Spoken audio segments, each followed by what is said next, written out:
Rotary club of પાટણનો પદગ્રહણ સમારંભ યુનિવર્સિટીના convention hall ખાતે યોજાયો હતો. આ કાર્યક્રમમાં હુડકોના ચેરમેન કેસી પટેલ અને પાટણના ધારાસભ્ય કિરીટભાઈ પટેલ સહિત કેસી પોરિયા અને ઇન્સ્ટોલેશન અધિકારી હાજર રહ્યા હતા. તો વર્ષ 2025-26ના પ્રમુખ પદ માટે ડોક્ટર પરિમલ જાની અને મંત્રી તરીકે જય દરજીને શપથ ગ્રહણ કર્યા હતા. તો જૂના વર્ષના પ્રમુખ અને મંત્રીએ પોતાનો પદ નવીન પ્રમુખ અને મંત્રીને લગભગ સુપ્રત કર્યા હતા. તો આ પ્રસંગે નવીન વરાયેલા પ્રમુખ અને મંત્રીએ ડોક્ટર ડે નિમિત્તે પાટણના ડોક્ટરોનું સન્માન કરીને તેઓની આપવીતી જણાવી હતી. તો પદગ્રહણ સમારંભમાં પાટણના ડોક્ટર સહિત વિવિધ સેવાકીય અને સામાજિક સંસ્થાઓનું પણ સન્માન કરવામાં આવ્યું હતું.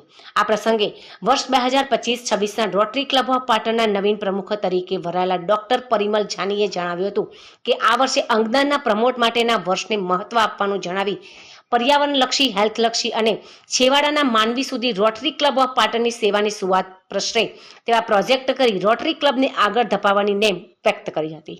વર્ષ 2025-26 રોટરી ક્લબ ઓફ પાટણના પ્રમુખ તરીકેની શપથવિધિનો કાર્યક્રમ તારીખ 5 એપીએમસી યુનિવર્સિટી હોલ ખાતે યોજાઈ ગયો, જેમાં અમારા ઇન્સ્ટોલેશન ઓફિસર તરીકે અમારા ડીજી નોમિનેટેડ કે શ્યામકુમાર સાહેબ હતા અને મુખ્ય મહેમાન તરીકે પાટણના લોકલાલીના ધારાસભ્ય શ્રી કિરીટભાઈ તથા બીજા અન્ય મહાનુભાવો ડોક્ટર કેસી પટેલ સાહેબ તથા ડોક્ટર કેસી પોરિયા સાહેબની હાજરીમાં અમે નવા વર્ષના પ્રમુખ તરીકેની શપથવિધિ લઈ લીધી.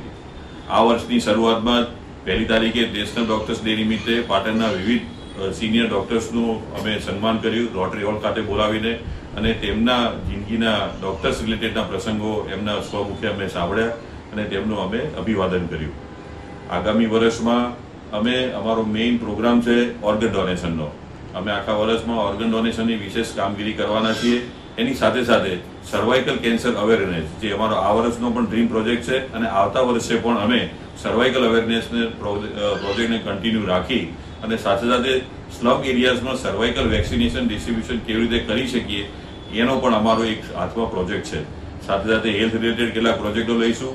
સૌથી મહત્વની વાત એવી છે કે પાટણ શહેરમાં કાર્યરત એવા બીજા અન્ય સંસ્થાઓ અને બીજા એનજીઓ સાથે સ્ટ્રેટેજિક એલાયન્સ કરી અને પાટણ શહેર માટે કંઈક લાંબો અને સસ્ટેનેબલ પ્રોજેક્ટ અમે હાથ ધરીએ એવા અમારા આ વર્ષના ખાસ પ્રયત્નો રહેશે.